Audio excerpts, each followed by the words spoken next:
Okay. Je m'attendais pas à ce qu'il y ait des clients qui essaient de négocier sur mes honoraires. Je vends mon service, puis c'est ça le prix, c'est tout. Mais il y a des gens qui m'ont pas payé quand même. Là. Il va toujours avoir des gens qui m'ont pas payé. Parce que je voulais l'aider, la personne, ben finalement, je me suis rendu compte que, oups, elle m'a joué. Donc ça, cet élément-là aussi, d'essayer de trouver la limite entre j'essaie d'aider quelqu'un de bon cœur, puis ben là, elle est en train de me jouer un peu. Faire du travail gratuit, c'est pas le fun non plus. Tu sais, ou des amis qui m'écrivent, qui me demandaient, tu peux-tu me faire tel document gratuitement, tu sais. Ben non, en fait, moi, le contraire, c'est... Moi, j'ai des amis qui se partent en affaires. C'est impossible que je leur demande des services gratuits. Je vais payer 100% du prix au début parce que je veux l'encourager. J'étais mal à l'aise, des fois, avec ça, parce que des fois, c'est ça qui se passe. Quand tu es en affaires, les gens, ils savent, puis ils veulent avoir des services, puis ils savent que c'est cher, fait qu'ils veulent négocier, puis là, pas vraiment. 100 mètres, c'est le podcast où on parle de droit sans trop se prendre au sérieux. On s'intéresse aux histoires, aux parcours, mais surtout aux valeurs qui se cachent derrière chaque juriste. Aujourd'hui, on reçoit Véronique Farran, une juriste qui a tracé son propre parcours et qui l'a menée vers la médiation, vers l'entrepreneuriat et même vers l'enseignement universitaire. Quand je vous dis que c'est une professeure humaine et engagée envers ses étudiants, croyez-moi, je l'ai eu dans 2 de mes cours. Son objectif? Rendre le droit plus accessible en aidant les justiciables qui souhaitent se représenter par eux-mêmes. Alors aujourd'hui, découvrons ensemble Maître Véronique Farran. Bienvenue à 100 mètres.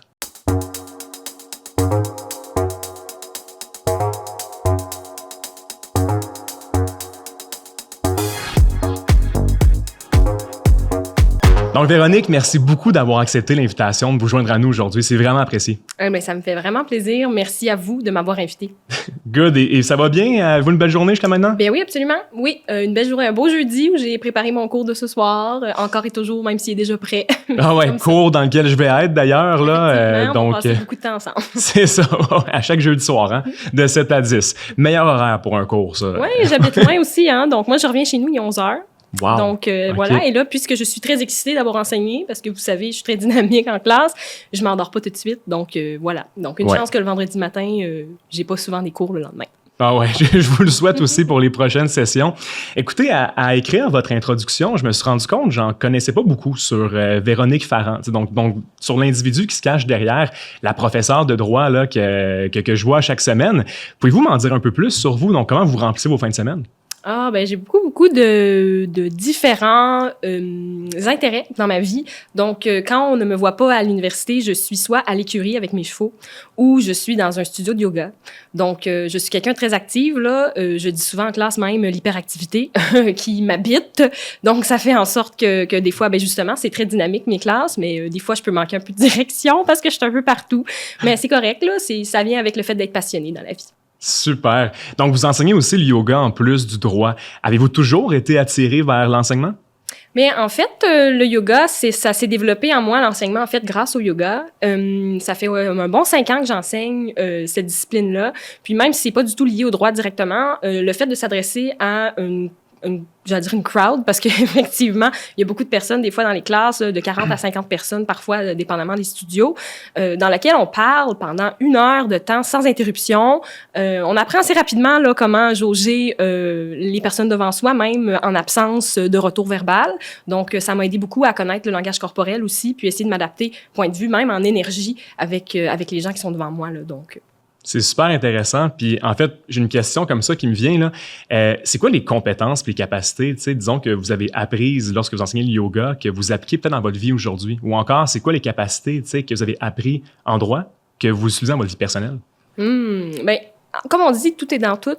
Donc, moi, j'ai le sentiment que pour être un juriste qui s'habite, il faut être cohérent dans sa manière de vivre sa vie. Donc, je me verrais très mal faire pratiquer le droit d'une façon qui ne correspond pas à ce que je suis dans ma vie personnelle. C'est une question, je crois, d'authenticité, d'apprendre à connaître qui on est. Donc, au niveau des apprentissages du yoga dans ma vie de droit, ben c'est certain que apprendre à gérer mon stress, c'est un élément très positif du yoga.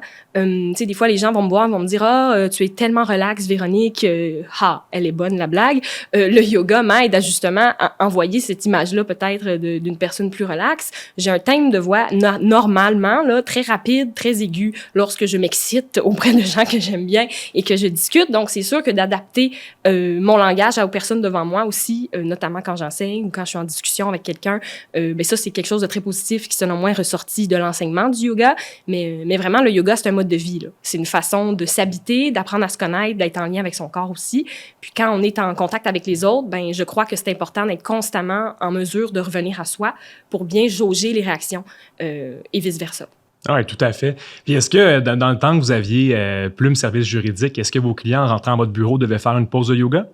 Ah non, mais ils me voyaient souvent en pantalon de yoga. OK. Parce que j'enseignais énormément le yoga. J'enseignais au moins 9 à 10 cours par semaine à ce moment-là parce que je faisais pas que ça, là. J'enseignais le yoga, oui.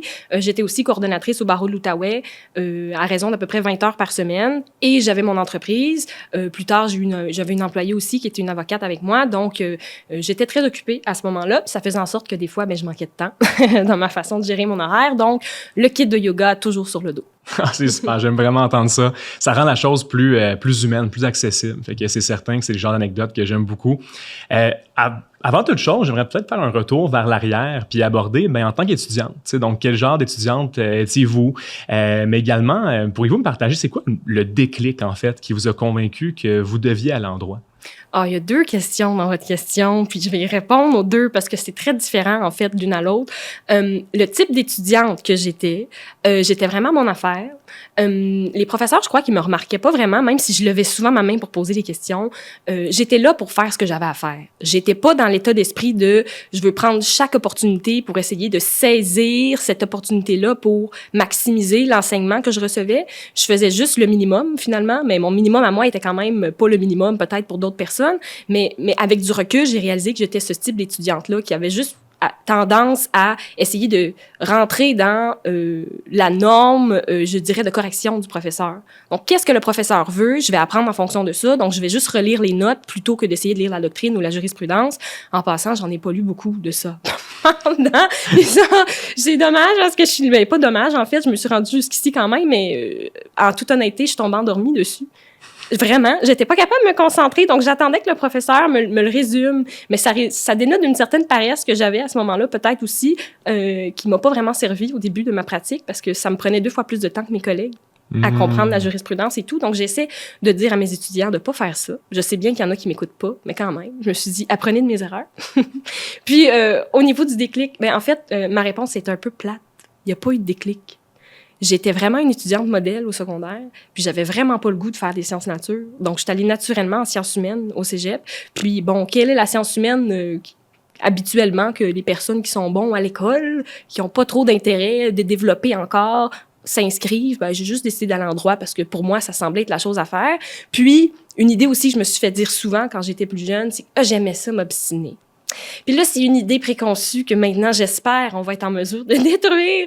On n'est pas des avocats. Un bon avocat, c'est pas celui qui aime s'obstiner.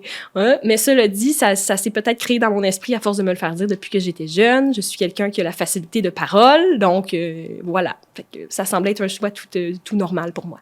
Justement, c'est quoi un bon avocat maintenant que vous avez de l'expérience? C'est une bonne question prise au rebond. J'aurais probablement fait la même chose si j'étais vous. Donc, pour moi, un bon avocat, là, puis c'est certain qu'on pourrait en discuter longuement, là, ça dépend des personnes. Moi, la valeur d'authenticité, c'est très important. Donc, ça prend quelqu'un, comme j'ai mentionné plus tôt, qui est en cohérence avec ses valeurs. Donc, un avocat qui acceptera pas n'importe quel mandat. Quelqu'un qui va prendre un mandat dans lequel il se sent compétent. Évidemment, on a le code de déontologie des avocats qui nous pousse à ne pas prendre de mandat pour lequel on n'est pas compétent. Mais pour moi, il y a une différence entre se sentir compétent puis l'être sur papier. Donc, si on a envie de se spécialiser dans un domaine particulier, certes, on peut faire ça, pas de problème.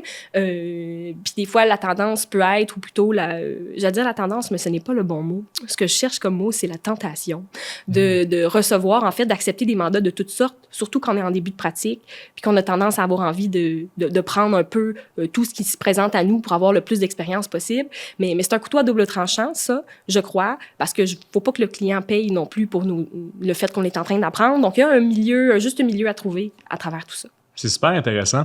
Puis d'ailleurs, en passant, là, vous disiez que vous vous endormiez sur votre jurisprudence. Je vous comprends. Je vous comprends. Même si vous nous recommandez pas de faire comme vous, je l'ai fait. C'est d'ailleurs ce qui m'a amené à lancer Legal Census, hein, donc de pouvoir comprendre plus rapidement ma jurisprudence, donc de jamais me rendre au point de m'endormir devant elle. Mais non, je vous comprends tout à fait. Mais je le dis pas non plus à voix haute. Les résumés Socige m'ont été fort utiles. Ouais. Ouais. Et une chose aussi, tu sais, moi j'étais le type d'étudiante qui prenait énormément de temps pour faire ses notes de cours parce que je voulais m'assurer de comprendre la structure du cours.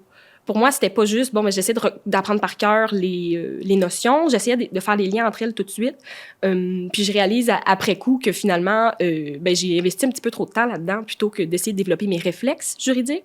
Puis c'est ce que j'ai réalisé après coup, c'est que on est capable de comprendre la jurisprudence réellement quand on est capable de se mettre en lien avec chaque partie du jugement dans lequel on dit là, on est dans quelle partie? Droit applicable. Là, on est dans quelle partie? Application au fait. Là, on est dans les conclusions. Si on n'a pas cette idée-là, cette espèce de vue d'ensemble du document, c'est impossible d'être capable d'avoir une bonne rétention. Point de vue même pédagogique, c'est pour ça que j'essaie de montrer à mes étudiants, notamment, là, de faire beaucoup zoom in, zoom out comme méthode. Là, c'est désolé pour l'anglicisme, mais donc prendre une vue d'ensemble, ensuite revenir sous forme d'entonnoir dans quelque chose de très précis, et ensuite revenir à la vue d'ensemble pour mettre en contexte, contextualiser tout ça. Ouais, définitivement. Non, je pense qu'on le fait presque tous un peu. Je veux dire, naturellement, on apprend à le faire, mais une fois qu'on commence, ça aide énormément, puis ça devient comme un automatisme là, de zoom in, zoom out, là, comme vous le dites si bien. Là. Oui, mais il faut être stratégique. Hein? Ouais. Puis c'est ça que les étudiants sont. Ils sont stratégiques. Donc, ils décident, en fait, dans quoi mettre leur temps. Puis là, vous êtes une personne parfaitement placée pour dire ça. Donc, je prends l'exemple que vous avez donné avec Legal Census. Vous vous êtes dit, j'ai du temps, j'ai de l'énergie en quantité limitée. C'est mes ressources. Mais qu'est-ce que je peux faire pour faire en sorte d'avoir le meilleur résultat possible avec le moins d'investissement possible dans mes ressources? C'est ce que je comprends, moi. Ouais. Bon, voilà, OK? Donc, c'est pas tout le monde qui pense comme ça. C'est selon moi, l'esprit des entrepreneurs. Donc, c'est parfait. C'est la loi du moindre effort. Puis la nature, elle incarne ça, là. Les animaux, ils vont jamais faire exprès de prendre le chemin le plus long exprès pour se mettre au défi. Ils vont prendre le chemin le plus court pour se permettre d'économiser leurs ressources. Même chose pour l'eau, qui va choisir des raccourcis parfois qui viennent détruire nos chemins ou autres, mais quand même, ça reste que c'est une loi de la nature que je trouve que c'est bien incarné quand même. Là. Et là, si on revient vers votre parcours en droit, donc en tant qu'étudiante, qu'est-ce que vous avez mis le plus, en fait, de vos études en droit, de votre parcours? Qu'est-ce qui vous a le plus marqué? C'est le temps passé avec mes collègues, en fait, à faire des sessions d'études dans lesquelles on se relançait constamment. Pour faire un mauvais jeu de mots, jouer à l'avocat du diable, un peu. Donc, c'est pas tellement la matière dont je me rappelle le plus, en fait. Après 5 ans de barreau, j'ai gradué aussi en 2017, donc là, on est en 2025. Donc, tu sais, il y a beaucoup de notions que j'ai oubliées. Puis c'est normal, parce que si je les utilise pas, le cerveau, c'est une faculté qui oublie. Mais ce que je me rappelle, c'est la sensation que j'avais quand j'étais en communauté avec quelques-unes de mes amies, qui sont encore mes amies aujourd'hui, puis qu'on était capable de se relancer. Puis, tu sais, c'est ces personnes-là que j'appelle en premier quand que j'ai besoin d'avoir un retour de la part d'un collègue, des fois, parce qu'en pratique, on a besoin de ça, de mentors ou de personnes qui sont près de nous pour confirmer notre pensée, ou juste avoir envie de discuter de stratégie. Donc, ça, c'est quelque chose qui est maintenu, puis ça, je trouve ça bien.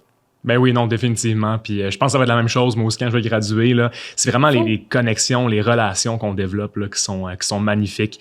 Donc, c'est vraiment super. Puis il y a une question qui me tient depuis le début. On a parlé dans votre cours beaucoup, en fait, de ça voulait dire quoi, la justice. Puis c'est quelque chose de relativement subjectif, obtenir justice pour chacun. Mais je me demandais, vous, depuis votre graduation, donc entre la Véronique, étudiante en droit, et la Véronique aujourd'hui qui a pratiqué le droit et puis qui l'enseigne, comment est-ce que votre perception de la justice, donc la définition de la justice a évolué? Elle a changé du tout au tout, là. Ça, c'est sûr. Dans l'esprit que j'avais dans je veux dire, fin dizaine, début vingtaine, parce que j'ai quand même commencé ma licence à 19 ans, on m'aurait demandé d'expliquer quelle est la justice, quel est le droit. J'aurais probablement sorti quelque chose de très recraché de la doctrine des livres, quelque chose où je chercherais une définition exacte. Mais pour moi, c'est pas l'exactitude qui est importante maintenant, c'est le ressenti qu'on a par rapport à ce qu'on vit. Donc, tu sais, le droit, pour moi, c'est très normatif, c'est quelque chose qui est encadré comme une trame de fond. Donc, on a besoin du droit pour dire, hey, en passant, si jamais ça va pas, on a ça en arrière-plan, c'est un filet de sécurité pour nous expliquer comment les relations entre nous sont établies et quelles sont les limites. OK? Mais la justice, c'est hyper subjectif, comme mentionné. Vous avez bien compris la notion de justice en classe. C'est que c'est une perception qui est propre à chaque individu. Donc, pour certaines personnes, ce serait la justice idéale là, dans un domaine spécifique ou dans un dossier, ce serait de recevoir un jugement d'un juge, d'une personne en situation d'autorité qui décide pour elle. Et c'est tout à fait correct. Parce que des fois, il y a des jugements qui sont nécessaires pour faire évoluer le droit, ajouter à la jurisprudence, pour justement des notions de droit qui sont floues, pour essayer de rendre ce filet de sécurité-là plus solide. Mais pour d'autres personnes, ça serait de faire la paix avec la situation, de mettre moins d'énergie là-dedans parce qu'on a une famille, on a autre chose à penser. Puis pensons aussi à la majorité des personnes, là, en tout cas, moi, je sais pas pour vous, mais moi, j'ai pas ça, un fonds de sécurité de au cas où que je me fasse poursuivre un jour avec je sais pas combien d'argent de côté pour mes honoraires plus tard d'un avocat, parce que je ne me représenterai jamais seule si jamais j'étais pour être poursuivie ou quoi que ce soit. Je dis jamais, bon, peut-être que si ça arrive, je changerai d'idée, mais il y a l'aspect d'être trop émotif par rapport à son dossier. Moi, j'ai pas présenté ça, là, j'ai pas ça dans mon compte à Desjardins. Fait que le fait de devoir budgéter à un moment de notre vie où, en plus, on est investi émotivement dans un dossier, ben des fois, c'est pas facile. Donc, je pense que ça dépend vraiment de chaque personne. Ah, c'est certain, c'est vraiment certain. Et puis, qu'est-ce que vous répondriez à quelqu'un qui, on va dire un justiciable, qui vous demanderait, ben c'est quoi le but fondamental des tribunaux dans ce cas-là? Ben, le but, selon moi, c'est un peu, comme j'ai mentionné, d'être là en tant que filet de sécurité, de dire c'est la dernière option possible si jamais vous n'êtes pas en mesure de vous discuter ensemble, vous n'êtes pas en mesure de trouver une solution qui vous convienne, que vous n'avez pas une communication suffisamment efficace pour être en mesure de, vous ouvrir l'un sur l'autre sur, ben, c'est quoi vos réels intérêts derrière vos positions que vous adoptez, puis deux, comment est-ce qu'on peut faire pour essayer de collaborer ensemble pour que tous soient satisfaits. Il y a des gens qui sont mus par un besoin de vengeance aussi, puis dépendamment du contexte, puis il faut pas juger les personnes qui ressentent ça parce que il y a toujours quelque chose derrière. Moi, ce que j'ai appris avec le temps et avec ma pratique, là, avec le temps, comme j'étais une madame âgée, c'est du moins de mon court temps pour le moment sur Terre, c'est que derrière chaque position se cachent des intérêts cachés. Oh, il y a beaucoup le mot caché dedans, OK? Parce que c'est vrai, OK? Donc, il y a toujours quelque chose à aller chercher derrière ce qu'une personne dit, notamment quand c'est un énoncé qui est conflictuel, quelqu'un qui va être fâché, qui va avoir tendance à attaquer. Faut pas s'arrêter à ce qu'on entend, là. Faut essayer d'aller voir pourquoi la personne dit ça ou se ressent comme ça. Puis des fois, on n'a pas envie ou on n'a juste pas le temps ou peu importe d'aller faire ce processus-là. Puis il y a des gens qui valorisent pas ce processus-là. Eux, ils veulent juste le résultat. Puis c'est correct. Fait que les tribunaux sont là pour pallier à ça. Puis on en a besoin dans notre système, parce que sinon, on court à l'anarchie, je crois. Puis les êtres humains, on a besoin de savoir aussi, c'est quoi la conséquence si jamais je ne fais pas les choses comme il se doit. C'est le fun de se faire rappeler ça aussi, des fois. Ça me rappelle une anecdote, d'ailleurs, relativement récente. Je pense que c'était mon dentiste, quoi dans le genre, qui m'en a parlé. Il m'a dit, selon moi, là, les tribunaux, c'est pour régler un litige. Donc, régler un litige, mais si tu veux obtenir justice, par contre, il faut que tu trouves une autre manière. Parce que c'est pas au tribunal que tu vas l'obtenir. Puis j'ai trouvé ça super intéressant, relativement éclairant par rapport à la perception, tellement simple, mais je trouvais quand même vrai, tu sais, au bout de la ligne. Qu'est-ce que vous en pensez? Honnêtement, je trouve que ça témoigne bien un peu de ce que la majorité de la population reçoit. Il y a peu de personnes, en fait, dans mon entourage qui me disent « Ah oui, le système de justice actuellement, on est tellement satisfait, j'y fais confiance à 100%. Si j'étais pour être inclus dans un dossier juridique, j'aurais aucun stress d'aller devant le tribunal et je sais que mes intérêts seront servis à 100%. » On n'entend jamais ça. Est-ce que c'est ce même sentiment-là qui vous a poussé à vous intéresser puis à vous lancer, en fait, dans tout ce qui est médiation, conciliation, arbitrage? Bien, absolument, parce que pour moi, c'est le futur de la justice. Surtout que les gens, en fait, apprennent l'existence de ces modes-là pour essayer de justement comprendre que quand ça va pas, puis qu'on est rendu à s'envoyer des mises en demeure, puis qu'on a envie d'inclure des avocats, il n'y a pas qu'une seule façon de répondre à ça. Puis de ne pas le prendre personnel d'un coup, en passant, de recevoir une mise en demeure. Puis des fois, c'est ce que j'explique notamment en classe, c'est que les gens, là, ils vont recevoir le petit papier, ils ont même pas ouvert encore la lettre, puis ils sont déjà outrés de recevoir une mise en demeure. Donc, on n'est pas dans une position d'écoute, même si la personne, elle écrivait dans sa lettre de mise en demeure les plus belles choses, en lui disant « Je suis super ouvert à discuter. » La personne, elle lirait probablement même pas ça. Elle filtrerait les énoncés pour juste chercher ce qui est négatif, ce qui l'attaque. Donc, il y a un état d'esprit qui est créé quand on est en conflit. Puis il y a quelque chose de très culturel à ça, du moins en Occident, là. C'est ça. Fait que en Occident, excusez-moi, là, j'ai comme perdu le fil. Donc, en Amérique du Nord, ce qui se passe, c'est que souvent, les gens vont avoir tendance à le prendre super personnel quand on est en situation de conflit. Puis il y a beaucoup de personnes, on va entendre ça constamment, là, je suis pas bien en situation de conflit, je veux les éviter, qui est une réaction... finalement, du système nerveux, souvent, qui est de juste quitter la situation pour se protéger d'un danger. Donc, ce que moi, ça m'indique quand quelqu'un dit ça, c'est que la personne ne se sent pas en sécurité dans la situation. Que ce soit physique ou émotionnel, le cerveau ne fait pas de différence. OK? Donc, puis que la personne aussi, elle n'a pas non plus la capacité actuellement de voir le conflit comme étant une opportunité. Une opportunité de s'améliorer, de rendre, en fait, la situation meilleure pour tout le monde. Puis, tu sais, le conflit existe quand il y a quelque chose qui n'est pas optimal. Il n'y a rien de personnel là-dedans, puis c'est normal. S'il n'y avait pas de conflit, tout irait toujours 100% bien, on n'évoluerait plus du tout en tant que personne et société. Puis comment est-ce que, justement, d'un conflit, on peut utiliser, on va dire, la médiation pour trouver une solution gagnante-gagnante, donc pour améliorer la position des deux parties? Bien, l'objectif, c'est que le médiateur soit là comme tiers impartial et neutre pour aider ces parties-là, ces personnes-là, à essayer de s'exprimer pour être en mesure d'elles-mêmes trouver les solutions. Mais on peut pas partir dès le début en disant « Bon, ben bonjour, je vois qu'il y a un conflit entre vous. Quelle solution voulez-vous trouver? » C'est impossible que ça marche parce qu'on n'a pas été chercher les réels intérêts derrière les positions. Donc, les positions, comment elles se manifestent? Ben, c'est souvent sous forme d'énoncés conflictuels. Souvent, les gens vont parler de leurs émotions, vont exprimer comment ils ont vécu la situation. Puis là, c'est là que le médiateur doit créer cet espace sécurisant, le safe space, dans lequel les gens, ils sentent qu'ils peuvent pour la première fois, probablement, s'exprimer réellement cœur ouvert devant l'autre personne, puis se sentir accueillis là-dedans. Pas se faire écouter pour « Ah, je vais répliquer tout de suite à ce que tu vas dire », mais littéralement créer un espace d'écoute réel où la personne, elle peut vraiment aller exprimer le fond de ses pensées. Puis l'objectif, finalement, c'est de comprendre la perception de l'autre. Puis on n'a pas besoin d'accepter que sa perception soit bonne ou pas bonne. Il n'y a pas de prise de position à prendre à ce niveau-là. C'est plus d'arriver et dire « Ah, je comprends ta position, dans le sens que je comprends d'où ça vient, comment tu as réagi. Je peux pas dire que je suis d'accord avec toi. Mais je comprends d'où ça vient. C'est correct. Quand on est rendu là, dans les discussions, c'est qu'on sait qu'on est prêt à passer à la prochaine étape de essayer de peut-être commencer à trouver des solutions ensemble parce qu'on ne tient plus l'autre 100% responsable. On reconnaît que notre perception a pu contribuer au conflit. OK, super. Puis, question peut-être un peu plus personnelle, là, mais c'est vraiment pas super, inquiétez-vous pas. Est-ce que vous considérez que votre expérience comme médiatrice vous a aidé à mieux gérer vos conflits personnels? Oh my God! 100%. Oui. Là, des fois, je réalise, des fois, je sais pas, j'ai des conflits avec des gens autour de moi avec qui on a établi ça, un espace d'écoute active, un espace où je me sens en sécurité, vice-versa. Puis, je suis fière de nous après. Je dis, on a réussi à régler ça sans lever la voix, sans se sentir super mal, sans se prêter d'intention, juste s'écouter, puis tenir pour acquis que ce que l'autre est en train de me dire, là, il n'y a pas d'intention derrière. Faire confiance à la personne en lui disant, mais j'ai foi que ce que tu vas me dire, c'est la vérité. C'est pas de remettre en question constamment ce que l'autre dit. Puis ça fait du bien. Parce que quand on est en conflit, automatiquement, puis même, je vais souvent parler du cerveau parce que ça me fascine. Puis la façon dont les conflits se créent dans le cerveau, ben, c'est une réaction chimique là, qui se passe, qu'on essaie de trouver des preuves pour appuyer notre position. Fait que je vais vous donner un exemple. J'avais vécu cette situation-là dans une ancienne écurie, OK?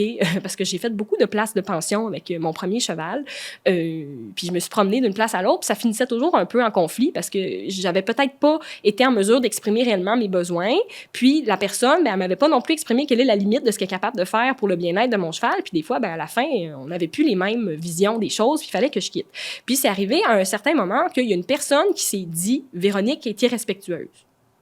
Donc, le mot respect, là, ça a le dos large. Moi, j'utilise rarement ce mot-là parce que j'ai pas le sentiment facile de me faire manquer de respect dans la vie parce que pour moi, le respect, ça englobe tellement de choses. Qu'est-ce que ça veut dire? Ça aussi, c'est subjectif. Donc, moi, quand quelqu'un me dit ça à la base, là, tu manques de respect, bon, ça n'a pas rapport avec moi, c'est toi. Qu'est-ce que tu as ressenti de mon comportement par rapport à toi? Fait que l'exemple, mettons que je suis en retard, la personne pourrait arriver et dire, ben, tu manques énormément de respect, t'es pas arrivé à l'heure. Mais moi, mon intention, c'était pas de te manquer de respect, c'est parce que moi, je suis bien occupée, puis j'ai pas le goût d'attendre, fait que j'ai tendance à me timer juste, puis des fois, je suis un peu en retard, je suis désolée.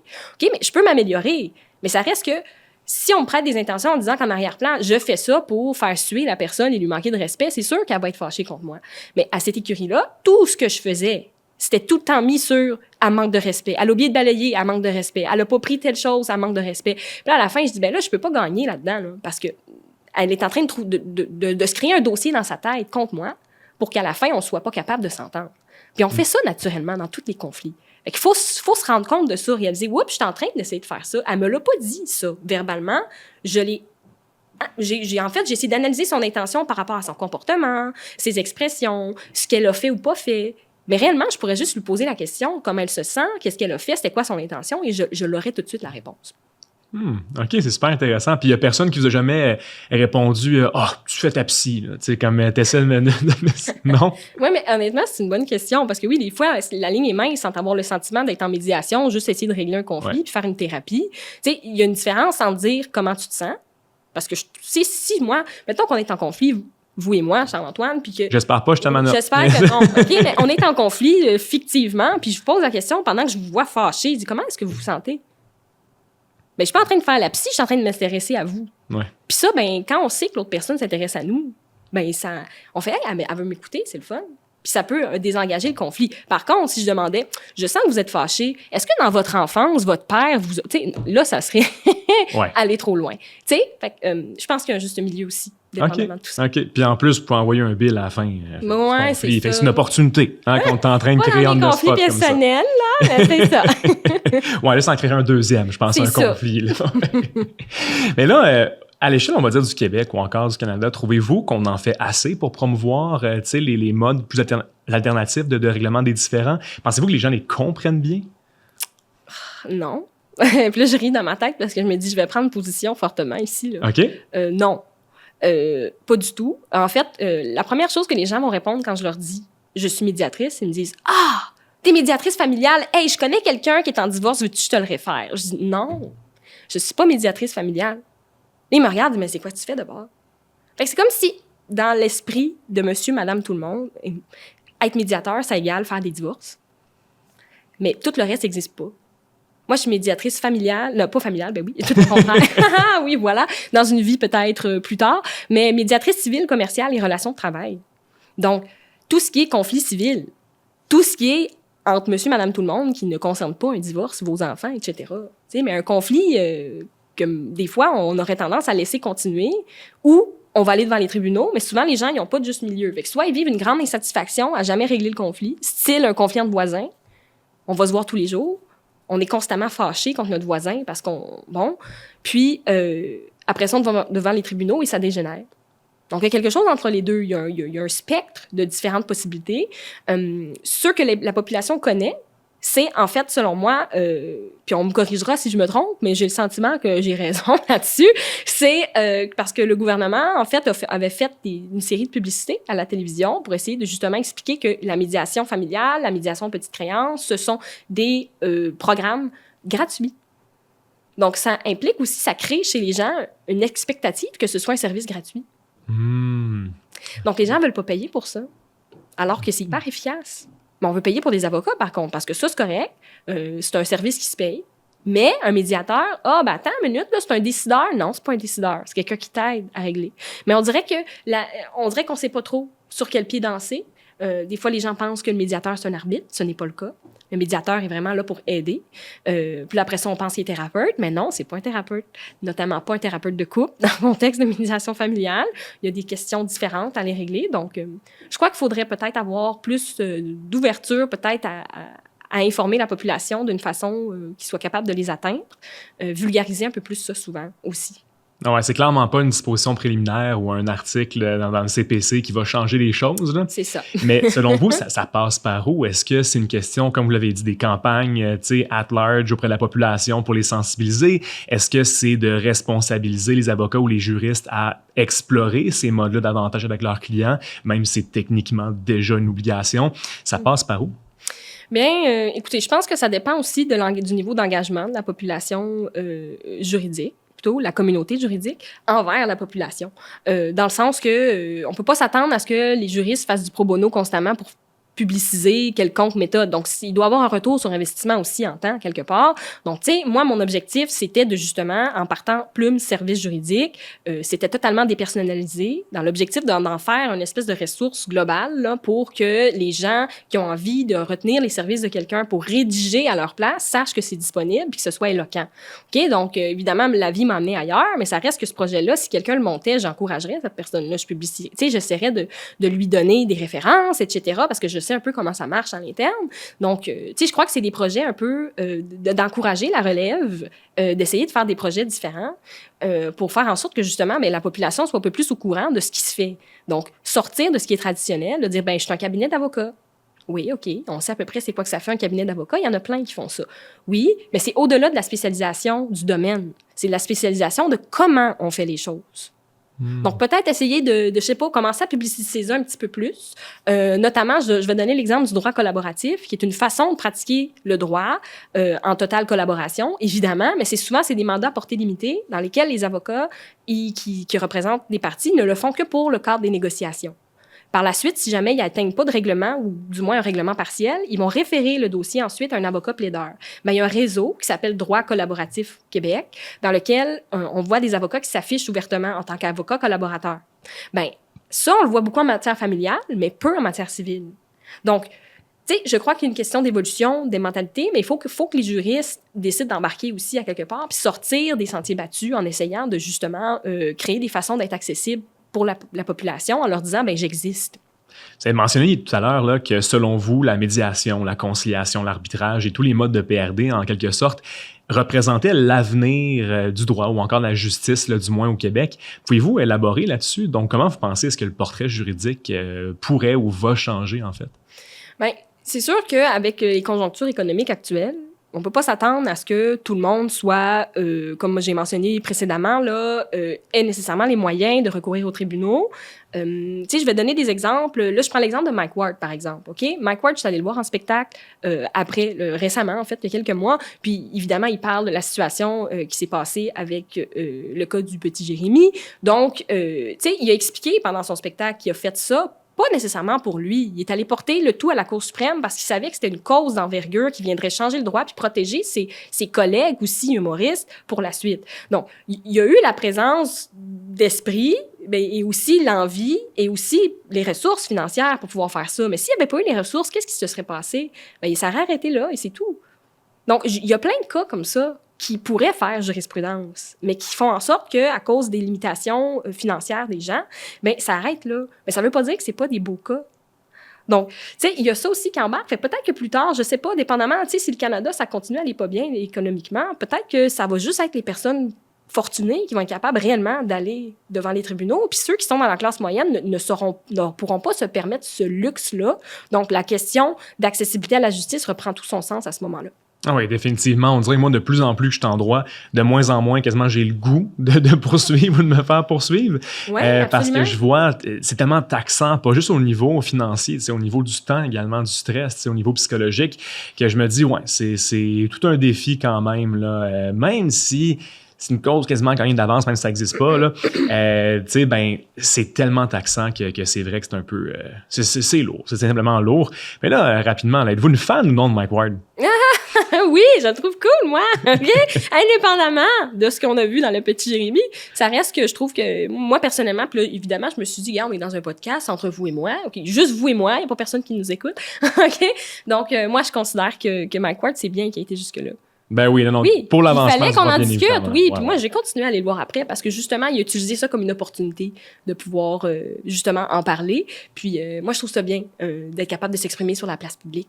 Oui, tout à fait, tout à fait. Donc, Mike, si tu nous écoutes, eh bien, t'as une nouvelle fan. C'est super. Question plus concrète, là, parce que honnêtement, moi, ça m'intéresse grandement la médiation.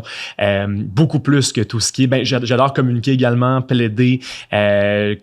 C'est mes cours préférés, où on fait une plaidoirie ou quoi que ce soit. Là, j'adore ça, je trippe bien raide. Mais la médiation, je trouve que c'est une manière encore plus plaisante de plaider, entre guillemets. Je ne vais pas dire plaider, mais je parle en général des modes de PRD. Je parle de communiquer avec les autres. Mais je me demande, est-ce que quelqu'un peut réellement faire sa vie en étant strictement médiateur? Je vais répondre typique à l'avocate Ça dépend du contexte. OK? Donc, tout se tient en nuances de gris, dans le sens que ça dépend de la personne et ça dépend du milieu dans lequel elle souhaite travailler. OK? Donc, ça dépend aussi de son niveau de tolérance au stress et au risque, parce que, je vais vous donner un exemple. J'ai connu un collègue qui ne faisait que de la médiation familiale. Il refusait vraiment de faire des représentations devant les tribunaux en matière familiale, il était spécialisé là-dedans, et il a décidé de faire de la médiation. Il en faisait une le matin, une l'après-midi, 4 à 5 jours semaine. Bien, cette personne-là, là, ça fonctionne pas. Là. À un moment donné, le corps a lâché, là, parce qu'on peut pas faire que ça. OK? Parce que c'est taxant, ça aussi, comme processus pour le médiateur, parce qu'il doit gérer constamment là, des débordements, des parties, il doit être très présent. OK? Donc, c'est vraiment une très mauvaise analogie que je vais faire, mais en fait, non, c'est une très mauvaise analogie, je vais la faire quand même. OK? Mais je pense, on va dire, un éducateur. OK? À la petite enfance, là. Prends une personne qui a jamais travaillé avec des enfants, mets-le dans un centre à l'éducation de la petite enfance. OK? La personne, elle va être vidée à la fin de la journée parce qu'elle a fait des interventions constantes. C'est quelque chose que tu développes. Ben, à quelque part, là, les adultes, on est des enfants adultes. OK? Il y a des éléments qu'on a laissés dans l'enfance et qu'on n'a pas réussi à transcender. OK? Donc, on a des réactions enfantines, souvent, notamment en question de conflit. Donc, le médiateur, ben, des fois, il va avoir le sentiment de jouer à la garderie un petit peu. OK? Donc, c'est difficile. OK? Donc, en matière familiale, ça pourrait être possible. OK? Cependant, il faut savoir que la personne va devoir travailler fort, notamment aussi du fait qu'il y a des tarifs payés par le gouvernement. Donc, il faut maintenir ce tarif-là. Actuellement, c'est 130 $ de l'heure pendant un maximum de 3 ou 5 heures, dépendamment de la situation. Donc, c'est sûr qu'à 130 $ de l'heure, ben, c'est pas la même chose qu'un tarif régulier, là, qu'un avocat pourrait avoir à 250, 300 $ de l'heure, par exemple. Est-ce que ça coûte la préparation, ça aussi, ou c'est en dehors? Ça vaut la préparation aussi, mais, Okay. mais ça dépend du contexte. Là. Toi, du moins, une petite créance, moi, ça inclut la préparation là-dedans. Là. Fait que sur le 3 heures, j'ai 1 heure là-dedans que je me prépare, puis je garde 2 heures pour la médiation. Mais en matière familiale, on sait qu'en 5 heures, mettons, dans un contexte de divorce avec enfant, bien, 5 heures, on n'en a pas... c'est pas nécessairement énormément là, de temps là, pour discuter de tous ces points-là. Donc, souvent, ce qui va arriver, c'est que les médiateurs vont prendre du temps pareil, un peu à perte là, pour essayer de gérer le dossier, puis ils essaient de donner le 5 heures au final, mais techniquement, c'est censé inclure tout ça. Là, j'ai perdu le fil du début de votre question. Mais j'avais pas fini. Est-ce que c'est possible de gagner un salaire suffisant là, comme médiateur? Merci pour le rappel. OK? J'étais partie dans une apostrophe. Donc, je vais vous donner l'exemple d'un autre collègue qui, lui, ne fait que de la médiation en matière de relations de travail. Et là, ça me semble un peu plus réaliste. OK? Parce qu'en matière de relations de travail, il y a un flot de dossiers peut-être un peu plus continu, notamment si on fait partie peut-être d'une liste de médiateurs ou qu'on est le médiateur officiel au sein d'une entreprise, d'une organisation avec un certain nombre d'employés. Donc, moi, je dirais qu'en ce moment, là, la vache à lait en matière de mode de PRD, ce serait plus tout ce qui est relations de travail. Mais tu sais, tout ce qui est civil, commercial, il faut chercher les mandats. À un moment donné, les mandats, s'ils n'affluent pas parce que les gens savent pas que ça existe, c'est pas mieux non plus. Donc, tu sais, c'est sûr que peut-être avoir tendance à ajouter des clauses de médiation dans des contrats, mais pour ça, il faut que ce soit toi qui l'aies rédigé, le contrat. Fait que techniquement, si on fait... conflit d'intérêt? Ben, tu sais, mettons, je sais pas, conflit d'intérêt, peut-être, ben oui, parce que si oui, effectivement, parce que là, ça se pose comme question, parce que si tu as rédigé le contrat pour tes clients, je sais pas, on va dire, je suis spécialisée en droit des affaires, puis j'ai un cabinet en droit des affaires où je fais ça, puis les 2 clients sont venus me voir pour rédiger leur convention d'actionnaire, puis je mets une clause de médiation dans laquelle je m'auto-élis d'avance. Ben là, oui, parce que il y a un conflit d'intérêt, parce que, bon, mais peut-être qu'ils vont vouloir me proposer le mandat après. Ben, ça dépend, c'est qui m'a donné le mandat initialement de rédiger. Ouais. Donc, si c'est commun à tous, peut-être que là, moi, je vois pas de problème, mais dès qu'il y a quelqu'un qui me donne le mandat puis que j'ai un peu plus d'infos de son bord, là, ça marche plus. Est-ce que, dans l'état actuel, vous recommanderiez à un jeune juriste, quelqu'un qui gradue, par exemple, d'aller explorer le monde de la médiation, ou vous trouvez que c'est justement taxant et puis que c'est pas assez promu encore pour que ça représente une réelle perspective de carrière? Oh non, allez-y. Ah oui, c'est la meilleure décision que vous pouvez prendre, selon moi. Ah oui, moi, je regrette pas du tout. Moi, j'ai fait ça dès que je suis sortie du barreau, alors que j'étais en train de planifier l'ouverture de mon cabinet, j'ai fait en parallèle ma formation de médiation. Ça vous donne une... je veux dire... c'est quoi l'expression? Quelque chose de plus dans la poche arrière. Une arme de plus, un outil. Voilà. OK? C'est ça que je cherchais. Une corde de plus à votre face. Voilà, c'est ça. J'allais dire une plume de plus à votre chapeau. C'est vraiment pas ça. OK? Donc, voilà. Ça donne une idée. Tu sais, comparativement à un avocat qui est juste, je dis juste avocat, là, c'est déjà un bel accomplissement d'être avocat, versus un avocat qui a aussi sa formation en médiation. Tu sais, il y a quelque chose qui se crée à l'intérieur de ça, de dire « Hey, j'ai des compétences supplémentaires. » Tu sais, je suis pas juste spécialisée dans un domaine, je suis spécialisée dans une façon de faire les choses qui peuvent servir le client. Puis, je crois que, en fait, de se laisser un peu contaminer négativement par l'idée qu'il y a plus ou moins de perspectives dans certains domaines, bien, ce serait de dire, ben j'accepte finalement que le droit arrête d'évoluer, puis on va continuer comme ça se passe en ce moment. Puis, ben ça se passe pas comme idéalement, on va se le dire. Là. On le sait que le système de justice n'est pas, il est pas à son apogée, il n'est pas idéal. Donc, moi, je me dis, au contraire, utiliser ça comme moyen de motivation pour dire, attends, là, je vais aller en médiation, puis je vais essayer, moi, de faire en sorte qu'il y ait plus de gens qui connaissent ça. Moi, j'en fais ma mission personnelle. Là. Ah, donc, c'est super cool. Vous avez mentionné que vous avez fait une formation en médiation. Est-ce qu'on est obligé de suivre la formation pour être médiateur? Ben, ça dépend. En fait, en médiation familiale, oui, ça prend 3 ans de pratique dans son domaine d'expertise. Le règlement sur la médiation familiale l'explique clairement. Puis il y a certains ordres professionnels dans lesquels on peut être médiateur familial. Ça inclut les avocats, les notaires, mais ça inclut aussi d'autres champs d'expertise comme psychologue, psychothérapeute, etc. Donc, on en comprend qu'on n'a pas besoin d'être juriste pour être médiateur familial, mais il va sans dire que je crois, puis ça c'est mon opinion personnelle, que ben, quelqu'un qui est juriste a un fort avantage par rapport à d'autres peut-être domaines d'expertise parce qu'on est capable d'expliquer ce qui va se passer si jamais on va à la cour, le processus. Puis ça, c'est un argument très, très convaincant pour justement essayer d'aider les parties à se rapprocher. En matière civile commerciale, non, ce n'est pas nécessaire d'avoir une formation, c'est pas réglementé, il n'y a pas d'ordre professionnel non plus à ce niveau-là.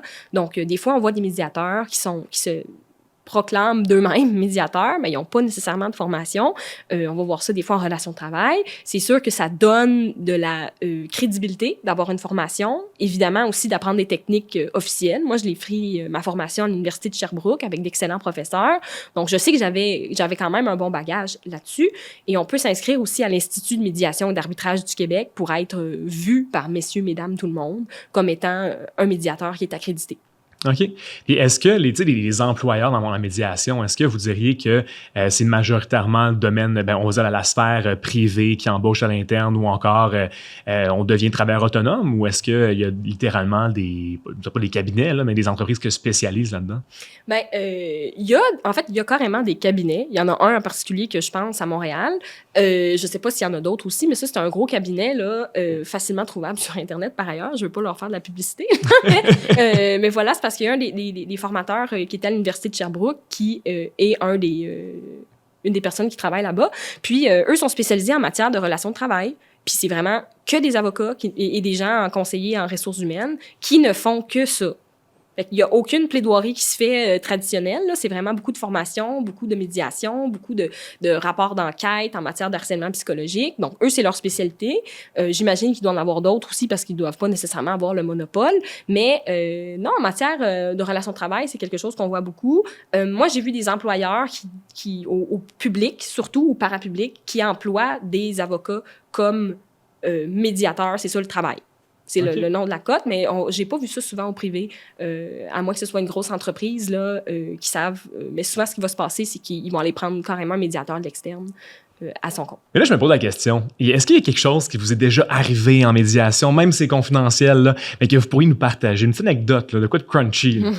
Ben oui, c'est certain, il y en a plusieurs. Notamment, j'en mentionne souvent en classe parce que je trouve que c'est plus stimulant. Là, mais tu sais, les anecdotes, là, donc on se rappelle, c'est tout le temps celles dans lesquelles moi, j'ai eu une charge émotionnelle là-dedans. Okay? Un traumatisme. Oui, genre, là, tu fais « Ah, mon Dieu, j'ai appris quelque chose sur moi ou sur la personne. » Ça m'est arrivé vraiment là, qu'il y a quelqu'un qui est arrivé comme interprète pour la personne qui était avec lui, mais il était clairement en conflit d'intérêts, là, parce que c'était son neveu, OK? Donc, déjà là, mais je me suis dit, le dossier, il y a tellement pas beaucoup de sous, là, qui est impliqué, que j'ai accepté dans ce contexte-là précis qu'il soit l'interprète. Mais clairement, il filtrait tout ce que la personne disait en ajoutant un élément très, très conflictuel dedans. Puis la personne me coupait la parole constamment, OK? Puis j'ai vraiment eu le sentiment, puis ça se peut que j'avais pas raison, okay? Ça se peut très bien, j'aimerais ça un jour peut-être avoir la confirmation, mais je le saurai jamais. J'ai eu le sentiment que c'était une personne qui considérait le fait que j'étais jeune, que je suis une femme. Il y avait vraiment un sentiment de supériorité, un peu de condescendance qui s'installait en lui, parce que lui, c'était un homme d'affaires. Puis lui, il savait ce dont il parlait, puis il trouvait pas ça juste, puis là, il voulait... Bon. Fait que là, finalement, à un moment donné, il a fallu que je lève le ton, parce que là, j'étais tannée. Là, j'ai sorti la grosse voix de Véronique, ferme. Monsieur a eu le langage corporel suivant. Il s'est installé, j'ai fait « Oh, OK, là, mais... » J'ai passé le test. Puis à la fin, il est venu me voir. Puis comme de fait, il m'a dit « Ah, Véronique, t'as tellement une belle énergie. Mais quoi? Oh my God. Je dis, OK, j'ai vraiment passé le test. Dans sa tête, il s'est dit, bon, je peux plus lui couper la parole, elle m'a pas laissé faire, m'a la laissé gérer. C'est comme si la personne avait besoin de gérer la situation, puis là, quand il a vu que j'étais capable, il a fait, oh, OK. Est-ce que je peux te demander c'est quoi cette voix-là? Est-ce qu'on peut voir un exemple? Dieu. Vous allez pouvoir le voir. J'allais dire dans le contexte des chevaux, mais plus maintenant. Ça, c'est une chose que je suis contente parce que jeune, j'avais tendance à sortir une voix de « Hey! » Tu sais, genre, être vraiment là, ça suffit. Tu sais, comme ça. Puis maintenant, j'ai plus besoin. Parce que justement, il y a cet aspect d'écoute active-là qui se crée, puis ça, c'est bien intéressant. Oh, là, on vient d'ouvrir une boîte de Pandore, je pourrais en parler longtemps. OK, les chevaux étant des animaux qui ne parlent pas, évidemment, mais ils ressentent toutes les émotions. Donc, si on n'est pas en cohérence avec soi, ils te le montrent tout de suite. Donc, on est constamment en conflit avec eux parce qu'on leur demande de faire des choses qui vont parfois contre leur nature. Puis on leur dit « Ah, fais-le pareil, s'il te plaît. » Puis on est toujours en train de négocier. On négocie constamment avec eux. Donc, si je suis pas bien en conflit, puis je veux juste qu'ils soient tout le temps contents de me voir et tout, bien, ça fonctionnera pas parce que ça reste des animaux puis qui ont encore l'aspect très sauvage en eux. Donc, plus que je réussis à développer des compétences avec mes chevaux au niveau de la communication, meilleur que je deviens avec les humains. Wow! Je ne m'attendais pas à avoir ce genre de commentaires-là aujourd'hui, mais définitivement, ça va se retrouver sur nos réseaux, ça. Puis juste pour faire un peu une petite marche arrière, là, vous avez mentionné que vous avez eu des épisodes où le fait d'être jeune, de manquer un peu d'expérience, d'être une femme vous a affecté, ou du moins en perception des autres, c'était plus difficile. Est-ce que vous diriez que dans le domaine juridique, dans le monde du droit, où c'est tellement, entre quatre murs, là, ou encore extrêmement, formel, diriez-vous que c'est la norme, en fait, que quand on manque d'expérience, on est jeune, ben c'est plus difficile, et puis aussi pour les femmes, par exemple? Ah, c'est une bonne question. Écoutez, je pense qu'il y a une question aussi de sentiment de devoir faire ses preuves quand on commence quelque chose, puis d'avoir l'humilité de savoir qu'on est en train d'apprendre, puis que c'est pas donné à tout le monde d'être un mentor ou d'être pédagogue. Donc, j'ai été quand même... tu sais, comme on va tous vivre des situations comme ça, potentiellement, dans le contexte du travail, puis c'est plate de devoir le dire comme ça. On va tous vivre ça.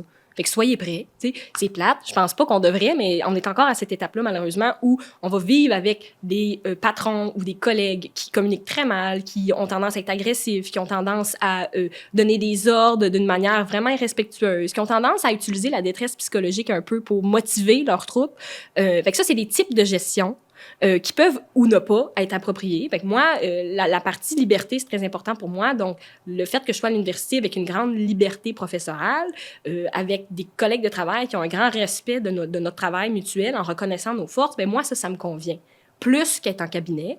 Puis je dis pas qu'en cabinet, il y a une culture de compétition et de cris, etc. Là. C'est pas ça du tout qu'il faut retenir de ce que je dis. Mais il faut savoir qu'il y a certains cabinets qui sont encore un peu archaïques dans leur manière de gérer. Il y en a d'autres qui sont super pour la conciliation travail-famille, puis qui ont une possibilité de pouvoir vraiment avoir des bons styles de gestion. Mais ça reste que être une femme, en plus mesurer 5 pieds 1, dans une classe remplie d'élèves qui ont toutes l'air d'avoir mon âge ou que moi, j'ai l'air d'avoir leur âge parce que j'ai l'air jeune, ben je m'étais préparée.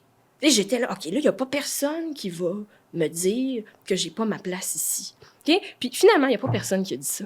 C'est comme si j'étais prête à me faire attaquer. Finalement, c'est pas ça du tout. Puis des fois, c'est un peu peut-être le paradoxe de la vie. Là. Des fois, ça aurait pu arriver le contraire si jamais je n'étais pas prête du tout. Et des fois, je me dis, quand on se prépare à quelque chose, on est tellement prêt que finalement, ça n'arrive pas. T'sais, donc, si on est tellement préparé, ben tout va bien. Donc, pour moi, j'ai eu la chance finalement d'être bien accueillie dans le contexte professorale, même si je suis jeune, même si je suis une femme. Puis, malgré les petits accrochages à certains moments, j'ai pas senti que c'était... c'était pas avec certains étudiants, mettons, juste pour mentionner. Coupez ça du montage. Okay? Mais en tout cas, malgré tout ça, je me sens super à ma place, puis ça, c'est le fun. Ah, super. J'ai une belle continuation de ce côté-là, c'est certain. On prend une petite pause pour vous poser des petites questions plus ludiques, on va dire. C'est des questions extrêmement simples. Vous devez simplement compléter la phrase. OK. Donc, une erreur que j'ai faite au début de ma carrière et que je ne referai jamais. Ah oui. Ce serait... en fait, quand j'ai engagé ma collègue pour venir travailler avec moi à Plume Service juridique, mon erreur n'a pas été de l'engager elle parce qu'elle était incroyable, OK? Mais mon erreur, ça a été de penser engager quelqu'un avant de régler le problème que moi, j'avais vis-à-vis de ma propre entreprise. Je me suis sentie après coup comme si j'avais décidé de faire un enfant avec quelqu'un après avoir réalisé que ça marchait pas entre nous pour essayer de sauver le couple. J'étais déjà prête à probablement mettre la clé dans la porte parce que je me sentais plus alignée. Mais j'ai décidé d'engager quelqu'un à la place pour essayer de, sans m'en rendre compte peut-être, pallier à certaines problématiques que j'avais vis-à-vis de ma perception avec mon entreprise. Puis finalement, bien évidemment, je me suis rendu compte rapidement, dans l'année qui a suivi, que non, j'étais juste plus alignée avec mes valeurs. OK. Donc, il faut vraiment se poser les bonnes questions avant d'embaucher quelqu'un. Là, oui, absolument. Ouais. Ouais, OK. Super. Si je pouvais dire une phrase à la Véronique Farrand, étudiante en droit, ce serait? Fais-toi confiance, puis essaie de voir plus d'opportunités dans ce que tu es en train de faire. Fais pas juste ce que tu as à faire. Dépasse ce qui t'est demandé pour essayer de prendre en main ta propre éducation. Concrètement, comment vous l'auriez fait?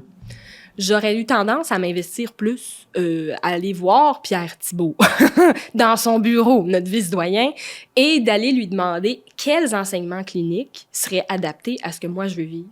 Et surtout, j'aurais été faire le cours de droit autochtone pendant l'été à cette île, que je n'ai jamais fait, mais que je regrette amèrement. Ouais, ça, j'ai décidé d'appliquer. Moi, au secondaire, par exemple, là, je m'impliquais dans rien. Mais je me rends compte que ça m'aurait tenté de faire le club d'art dramatique là, ou encore d'improvisation. Là, mais ça m'aurait tenté. Puis je regrette un peu ça. Donc, je me force, ces temps-ci d'ailleurs, là, ce matin même, je fait quelque chose, à sortir ma zone de confort puis de participer à des trucs. Je me suis inscrit à un cours à Genève cet été. Donc, ça va être super le fun, je suis convaincu. Mais ouais, fait vraiment de faire des choses que je me serais pas vu faire autrement. Je ne peux que vous en féliciter. Merci beaucoup. Mais non, je suis bien d'accord. Honnêtement, j'hésitais là, avec celui-là également pour cet été parce que c'est vrai que ça a l'air un cours qui est incroyable, là, qui fait aussi découvrir des perspectives qu'on n'aurait jamais confrontées autrement. Là. Donc, ouais, super intéressant. On poursuit. Attends, on va couper ça. OK. Si vous pouviez changer une seule loi dans le monde, laquelle choisiriez-vous et pourquoi? J'ai pas pensé à celle-là non plus. Parce que je suis quelqu'un qui pense plus au savoir-être qu'au savoir-faire. On dirait que j'ai plus tendance à me dire ce que j'ai envie de changer dans le monde, c'est de rendre les gens un peu plus conscients d'eux-mêmes, de ce qui se passe autour d'eux, pour que peut-être on ait moins besoin des lois. Tu sais, dans l'an 3000, là, dans 1000 ans, là, quand on va être vraiment rendu plus loin, tu sais, les différences qu'il va y avoir entre l'an 2000 puis versus ce que nous, on avait là, l'an 1000, il y a tellement de choses qui ont évolué. Je me dis peut-être, qu'est-ce qui dit que la profession d'avocat va pas être complètement changée pour que les lois soient juste là en arrière-plan, mais qui, finalement, et les contrats, même chose, mais que finalement, on les utilise jamais. J'aime tellement votre réponse, honnêtement. C'est en plein ce que je veux faire avec 100 mètres, c'est de sortir du sentier battu. Fait que parfait, j'adore. Puis je suis bien d'accord aussi, là, d'ailleurs. Et les deux dernières questions, donc l'avant-dernière. Si vous étiez un personnage fictif du monde du droit, donc dans un film, une série ou un livre, qui seriez-vous?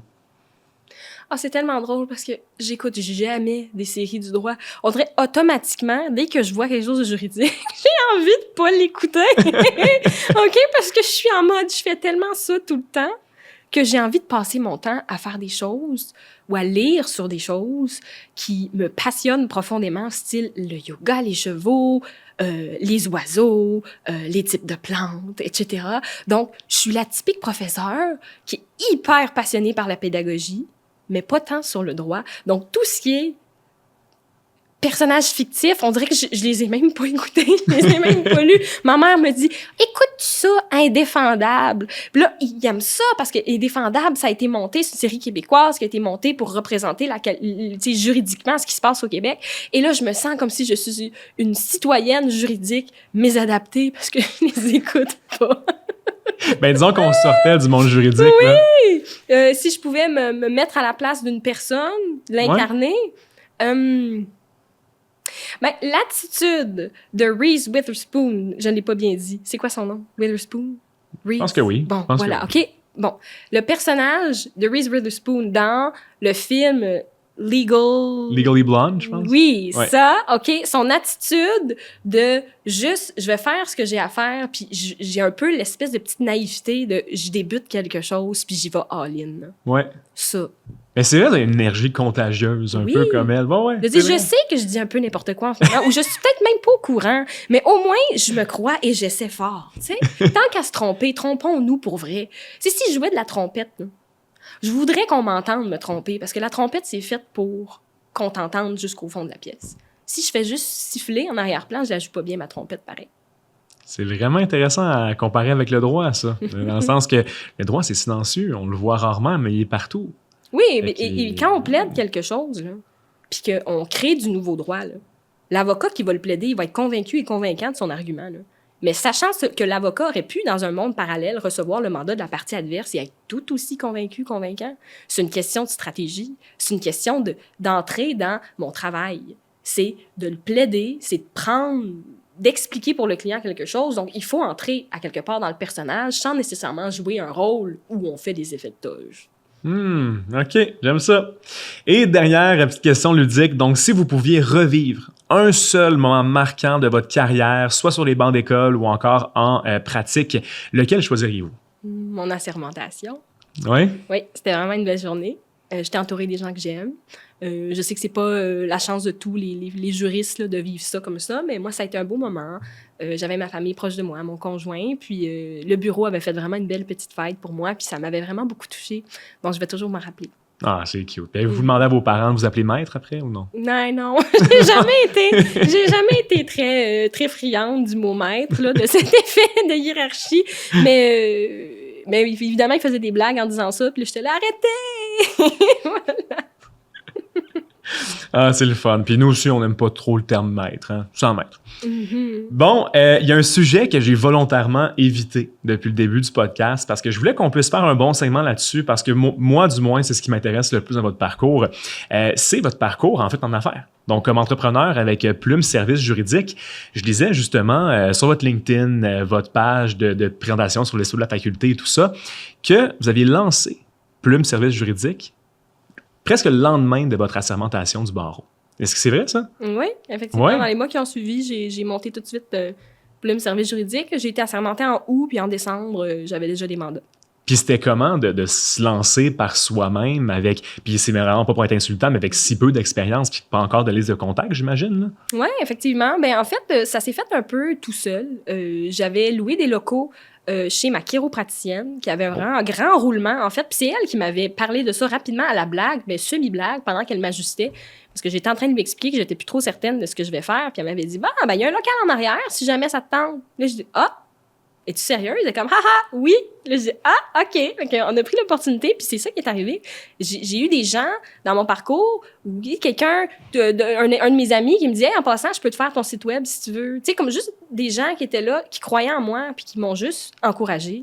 Donc, tu sais, si c'était pas ces choses-là, moi, j'aurais pas été du type à juste me partir une entreprise avec aucun moyen physique, dans le sens, pour moi, c'est important d'avoir pignon sur rue. Pour moi, c'est important d'avoir un beau site web qui représente mon image de marque. Pour moi, c'est important de montrer que j'étais une femme professionnelle puis que les gens apprennent à me connaître via mes outils. Tu sais, donc, si j'avais pas eu ça, je serais pas partie en affaires. Fait que je crois que le fait d'avoir des gens autour de moi qui m'ont encouragée puis qui il y avait foi naturellement en ma personne, puis ils n'hésitaient pas à me référer dès qu'il y avait des problématiques autour d'eux. Mais ça m'assurait un minimum de mandat au début aussi.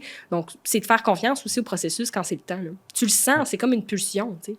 On avait un invité il y a 2 semaines et je lui ai demandé la question. Parce que moi, honnêtement, ça m'intéresse pas. La pratique en grand cabinet là, ou quoi que ce soit, ça m'intéresse vraiment pas. Mm-hmm. J'ai toujours adoré, été entrepreneur, en fait. Là, c'est dans ma personnalité, mon ADN. Je dirais, ça me colle dans les veines, comme on dit. Ouais, quand on le voit, là, il est bleu. Là. Exactement. Mais je lui demandais, est-ce que c'est possible ou même désirable de se lancer directement après le barreau? Puis il disait, je dis pas que c'est impossible, mais c'est extrêmement difficile. Donc, votre expérience en général, donc oui, vous étiez bien entouré, mais est-ce que c'est surprenant? Qu'est-ce qui est pas allé comme prévu ou même qui est allé comme prévu? Mais en fait, ça allait tellement comme prévu qu'à un moment donné, j'ai dit, là, j'ai du succès, il faut que j'engage quelqu'un, parce que j'avais justement dans la situation que je vous parlais tout à l'heure, parce que j'avais un trop grand roulement. Puis là, moi, je faisais du travail aussi en même temps, en parallèle, avec d'autres éléments, mais j'aurais pu décider à ce moment-là. En fait, le choix que j'ai fait, c'est d'engager, au lieu de m'investir, moi, temps plein dans l'entreprise, puis juste lâcher mes autres forme de revenus. Mais c'est à ce moment-là que j'avais pas réalisé que c'est parce que j'aimais pas ça, pratiquer le droit. Mais si j'avais aimé ça, là, puis que je m'étais sentie sur mon X autant que je me sens comme quand je suis en salle de classe, il y a aucune chance que je n'aurais pas été encore en train de faire ça aujourd'hui. Dans le sens que j'aurais mis toutes mes œufs dans le même panier à un certain moment, puis je l'aurais fait. C'est juste que là, au début, je crois que c'est important d'avoir un filet de sécurité. Donc, à moins qu'on ait la possibilité d'avoir beaucoup d'actifs dans notre compte de banque qui nous permet de vivre un peu dessus pendant un certain temps, c'est normal qu'au début, on fasse pas beaucoup de sous. Mais moi, ma première année, juste pour vous donner une idée, là, ma première année de travail, où je travaillais peut-être maximum 15-20 heures là, au début là, sur ma pratique, j'ai fait à peu près 35 000 $ d'honoraires. Okay. Tu sais, fait que je m'étais dit, si je suis capable de doubler mon chiffre d'affaires en faisant juste un petit peu plus d'heures, ben j'aurais déjà été rendue dans les 70, puis après ça, j'aurais été capable d'aller plus loin. Donc, tu sais, pour moi, c'était viable, parce que j'avais un autre travail aussi qui me permettait d'avoir des sous, mais ça reste que je trouvais ça bien. Tu sais, j'étais pas... j'ai dû parce qu'au début, je chargeais pas de taxes pour essayer de faire en sorte que les clients aient pas à justement payer les taxes de plus, puis ça, je m'étais fait dire que c'était pas une bonne idée. Parce que ça paraît comme si j'étais une petite entreprise. Puis moi, je me suis dit, ben écoute, moi, je suis une avocate, là, je veux être authentique, c'est important pour moi. Mais je suis pas encore assez grosse. Tu sais, je veux pas m'écrire c'est Maître Farran qui est derrière l'écran, c'est Maître Farran derrière la lettre. Fait que j'écrivais au je, j'écrivais pas au nous. Nous, le gros cabinet Plume Service, ben j'étais seule. Fait que j'essayais d'être en conformité avec ma personne, puis dire, ben puis en plus, ça rend ça plus accessible, puis c'était mon slogan. Donc, je trouvais que c'était cohérent de le faire comme ça. Fait que je me suis dit, tant que je peux me permettre de ne pas charger de taxes parce que j'étais pas sous le seuil, en fait, j'étais sous le seuil minimal, bien, je vais le faire. Ben, c'est certain qu'après 9 mois ou 10 mois, j'étais déjà rendue, là, il a fallu que je commence à les faire, mais je regrette pas de l'avoir fait comme ça. Oh, oui, définitivement. Puis il y a un élément, tu sais, lancer une entreprise, c'est quand même beaucoup de paperasse administrative et puis de tâches connexes auxquelles on pense pas pour autant, qu'on pense à l'incorporation, l'enregistrement. Bon, pour un avocat, j'espère qu'il a pensé à cette étape-là. Là. Mais tu sais, payer ses taxes, c'est retenu à la source. Après ça, tu sais, site web, avoir un branding, une image de marque. C'est quoi l'élément qui vous a surpris peut-être de votre expérience entrepreneuriale? C'est la gestion client. Okay. Je m'attendais pas à ce qu'il y ait des clients qui essaient de négocier sur mes honoraires. Après coup, je m'étais dit, il faut avoir du front. C'est une business. C'est pas une business où je vends un objet. Là, je vends mon service, puis c'est ça le prix, c'est tout. Mais il y a des gens qui m'ont pas payé quand même. Là. Il va toujours avoir des gens qui m'ont pas payé. Puis là, c'est ce bout-là qui m'a surpris. À quel point c'était qui. Tu sais, j'étais pas capable de les déceler d'avance. Tu sais, on dirait que c'est quelque chose qui se fait un peu de manière insidieuse en plein milieu du dossier ou parce que je voulais l'aider, la personne, ben finalement, je me suis rendu compte que, elle m'a joué. Donc ça, cet élément-là aussi, d'essayer de trouver la limite entre j'essaie d'aider quelqu'un de bon cœur, puis ben là, elle est en train de me jouer un peu. Faire du travail gratuit, c'est pas le fun non plus. Tu sais, ou des amis qui m'écrivent et qui me demandaient, tu peux-tu me faire tel document gratuitement? Tu sais, ben non, en fait, moi, le contraire, c'est... Moi, j'ai des amis qui se partent en affaires. C'est impossible que je leur demande des services gratuits. Je vais payer 100% du prix au début parce que je veux l'encourager. Fait que j'étais mal à l'aise, des fois, avec ça, parce que des fois, c'est ça qui se passe. Quand tu es en affaires, les gens, ils savent, puis ils veulent avoir des services, puis ils savent que c'est cher, fait qu'ils veulent négocier. Puis là, pas vraiment. Non, je vous comprends là-dessus. Ça nous arrive tous, je pense, en affaires. Là. Oui. Ça, c'est certain, là, c'est certain. Et c'était quoi vos trucs pour aller chercher votre clientèle, faire du démarchage? J'utilisais Facebook, en fait, pour faire des articles de blog que je publiais. Donc, moi, j'avais une spécialité, en fait, qui est un peu unorthodoxe. Là. J'avais mis droit familial, ça va, droit civil, ça va, droit équestre.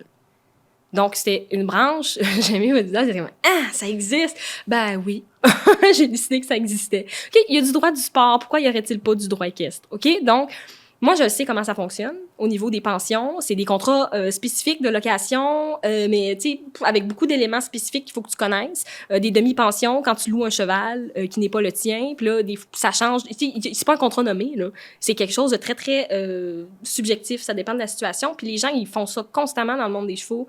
Puis c'est des contrats écrits tout croche, des fois pas de contrat, des gens qui quittent. Donc, je pensais que ça prenait un avocat qui est spécialiste là-dedans. Fait que j'ai décidé de faire des publicités justement ciblées pour la communauté équestre. Puis j'avais des gens d'un peu partout au Québec qui m'écrivaient pour cette raison-là.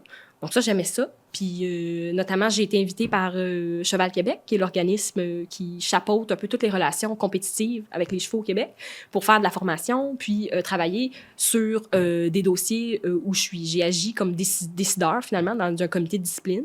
Donc, tu sais, ça, c'est des choses qui se font un peu naturellement, comme ça, quand tu as un intérêt. Fait que moi, le premier conseil que je donnerais à quelqu'un qui se démarre en affaires, c'est est-ce que tu es passionné par quelque chose? Si oui, peux-tu l'intégrer?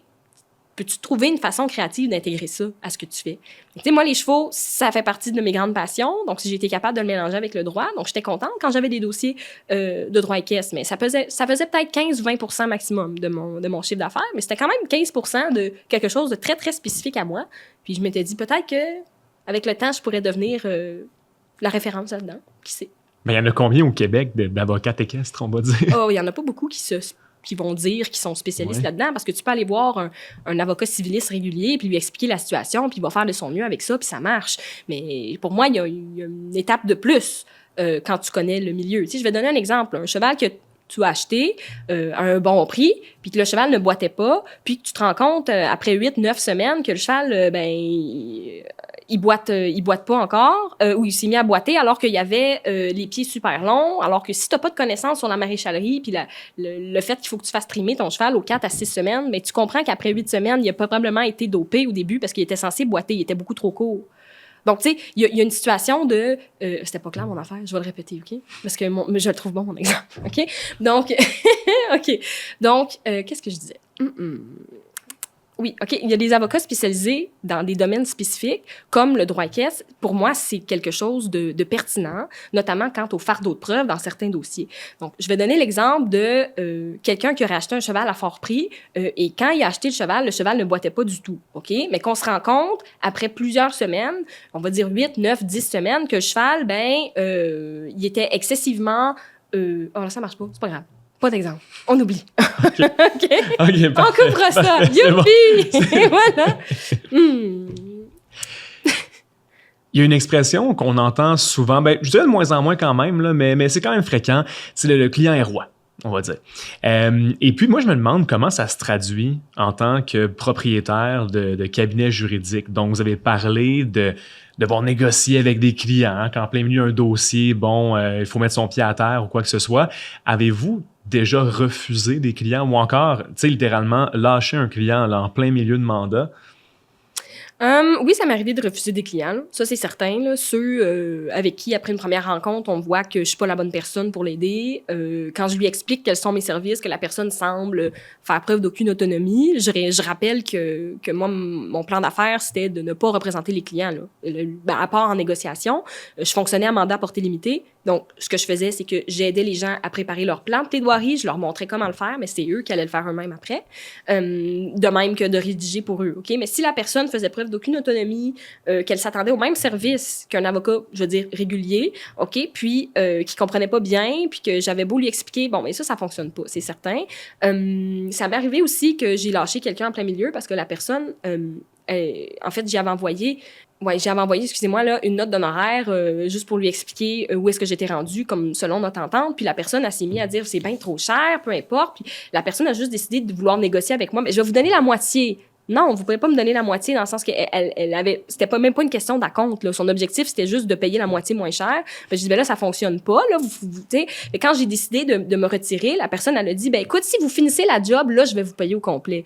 Tu sais, juste pour ajouter au front la question de dire, je vais pas te payer, à moins que tu le finisses au complet, le travail. Mais notre entente, c'était que tu puisses me payer à mi-chemin, là. Donc, tu sais, il y a des affaires comme ça, des fois, que les gens essayaient de m'en passer des petites vites. Donc, ça, dans ce contexte-là, on est capable de pouvoir dire, écoutez, le lien de confiance est rompu.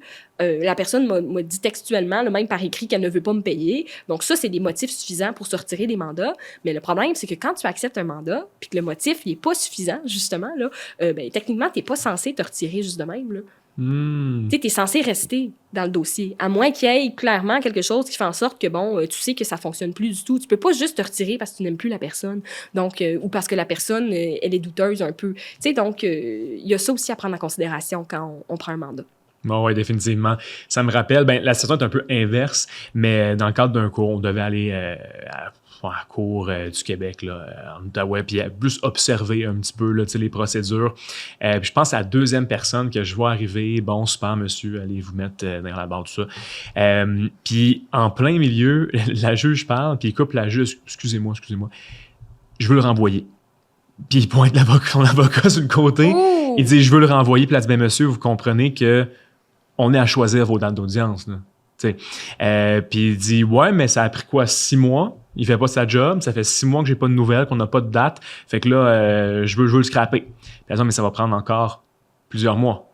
parce que c'est pas de sa faute, c'est juste le système. Puis là, si vous le renvoyez, vous n'êtes plus représenté, je vais suspendre, tu sais, bon, vous allez revenir, ça va juste allonger. Pas de problème. Pas de problème. Oh, wow! C'était malaisant, là. C'était un de mes premiers contacts, là, on va dire, avec une salle de cours traditionnelle. Puis j'étais comme, wow! C'est gênant, c'est humiliant pour l'avocat aussi, parce que moi, ce que ça me dit, là, c'est que la personne, là, elle aurait pu lui parler à son avocat 10 minutes avant, mais il a choisi de le dire devant le juge, exactement. Juste pour humilier l'avocat et dire, je veux que publiquement les gens sachent que t'as pas fait ta job. Puis on sait pas ce qui s'est passé entre eux. Peut-être que c'était lui qui fournissait pas les documents. C'est peut-être aussi que, justement, il pensait que c'était l'avocat, mais c'était la cour. Fait que c'est une situation vraiment pas agréable, effectivement. Moi, j'ai été témoin en cours, en fait, d'une avocate qui engueulait le juge et vice-versa. Puis ça se criait par la tête. Là, j'étais là, mais qu'est-ce qui se passe? C'est une de mes premières expériences aussi. Je voyais ça. Je dis, je vais te montrer comment on fait ça, poursuivre un collègue au syndic. Là, j'étais là, OK. 10 minutes au début de la cause, je dis, qu'est-ce qui se passe? Je dis, est-ce que c'est comme ça? Puis mes collègues disaient, non, c'est pas comme ça tout le temps, là. C'est juste cette personne-là, elle est de même, tu sais. Puis les juges le savent, là, t'es là, mon Dieu, OK. Donc, tu sais, des fois, on part de loin, là, à certains niveaux. Ouais. Puis il faut aussi reconnaître le fait qu'il y a des bons, puis il y a des mauvais clients aussi. Fait que, ouais, puis ça, en passant, là, entre vous et moi, je pense que c'est pas un super bon client. Non, parce que l'avocat, dès qu'il a dit ça, il avait l'air soulagé, là. Il disait, oui, pas de problème. Ça me fait plaisir. Il était super, il était OK. Effectivement. Des fois, on pourrait accepter des mandats puis on réalise qu'on n'aurait pas dû puis on est pris avec ça. C'est pas une situation... C'est une situation délicate, comme on peut dire. Mais comment on peut se défaire d'un client, par exemple, qui veut pas payer? Ou encore, tu sais, qui est très complexe. Puis je parle même pas de le laisser tomber, là. Mais comment est-ce qu'on peut, tu sais, demander l'exécution de l'entente de ses obligations en tant qu'avocat? On peut pas non plus, j'imagine, tu sais, le poursuivre notre tour ou quoi que ce soit, là. Fait que... Ben, moi, j'ai déjà fait ça. Ah oui? Ouais, j'ai poursuivi quelqu'un en petite créance parce qu'elle me payait pas. Vous avez poursuivi un de vos clients qui vous rémunérait pour que vous l'aidiez à poursuivre quelqu'un? Non, en fait, il avait fini son dossier puis il me payait plus. Donc, ce qui est arrivé, c'est que je l'ai poursuivi aux petites créances. J'ai gagné. Par défaut, il n'est même pas venu. Mais le problème, c'est qu'il avait changé d'adresse après. Donc, quand je lui ai envoyé les documents pour lui dire, hey, en passant, je pourrais envoyer un huissier chez toi, tu sais. C'était des petits montants, mais quand même, c'est le principe. En fait, des petits montants. Ouais, c'était un montant considérable là, pour moi au début. Ben, il y a des petits montants après coup, mais j'avais travaillé fort dans son dossier, fait que ça m'insultait. Voilà, il a changé d'adresse finalement, il m'a donné un peu d'argent, mais il n'a pas fini de le payer au complet. Mais c'est pas grave, tu sais, sachant, pour moi, j'avais pris ça comme expérience, à dire, c'est comme ça qu'il faut que je fasse si jamais mon client me paye pas. Ouais. J'ai pas vécu d'expérience où des clients ont contesté mes comptes d'honoraires, notamment en allant le dire au barreau, puis là, on doit faire une... je me rappelle pas du nom, là, mais je sais que c'est quelque chose sur les comptes, là, donc publiez pas ça, s'il vous plaît. Là. Je vais juste dire, genre, parce que je connais pas le nom, mon Dieu, c'est plate. Mais oui, ça m'est arrivé, ça m'est jamais arrivé encore, qu'un client du FR est allé se plaindre au barreau, finalement, parce que je l'ai pas payé, plutôt qu'il m'a pas... Non. Je commence à être fatiguée déjà. Parce que vos honoraires étaient, bon, toi, oui, ça m'est pas arrivé, youpi! Oui, parce que je coupais tout le temps mon temps. Ben oui. Oui, fait que je faisais ça beaucoup. Puis ça, c'est un problème aussi. Des fois, quand on veut aider les gens, on a tendance à en faire peut-être un peu trop, puis essayer de voir à la fin, dire, ça m'a pris trop de temps, j'essaie de couper ou je lui montre que je fais des rabais. Donc ça, c'est une question aussi que j'aurais tendance à dire à des personnes qui veulent débuter. Leur dire, écoutez, estimez-vous, le pricing de valeur, c'est quelque chose qui existe, autrement que de juste y aller par forfait, par tarif horaire, mais vous pouvez y aller par forfait aussi. Donc, c'est juste que c'est difficile à évaluer le temps à investir au début. Des fois, on fait des forfaits qui valent vraiment plus que ça, mais parce que c'est un forfait, on peut pas le modifier. Donc, d'un dossier à l'autre, au début, là, on a tendance à faire des erreurs au niveau de l'évaluation du temps que ça va prendre. Puis ensuite, on apprend de nos erreurs. Aviez-vous une crainte que de poursuivre justement un client qui ne payait pas, ça pourrait vous donner une réputation quelconque auprès, tu sais, comme des justiciables ou encore la communauté juridique, faut pas faire affaire avec elle va nous poursuivre si on est en retard ou non? Oh non, pas du tout. C'est quelque chose qui est normal, en fait, dans le processus. Là. Ça arrive fréquemment là, que les cabinets poursuivent leurs clients qui ne payent pas, malheureusement. Il y a un service qui s'est rendu, à un moment donné, il y a une conséquence à ça. Là. Puis je pense pas que... En fait, moi, j'ai le sentiment que ça envoie pas nécessairement le message que j'ai pas fait mon travail. Moi, ça me donne plus le sentiment que aussi... Ça va dans les deux bords. Là, la personne qui se fait poursuivre, c'est parce qu'elle a pas payé. Là. Je veux dire, à un moment donné, il manque d'intégrité aussi en tant que client.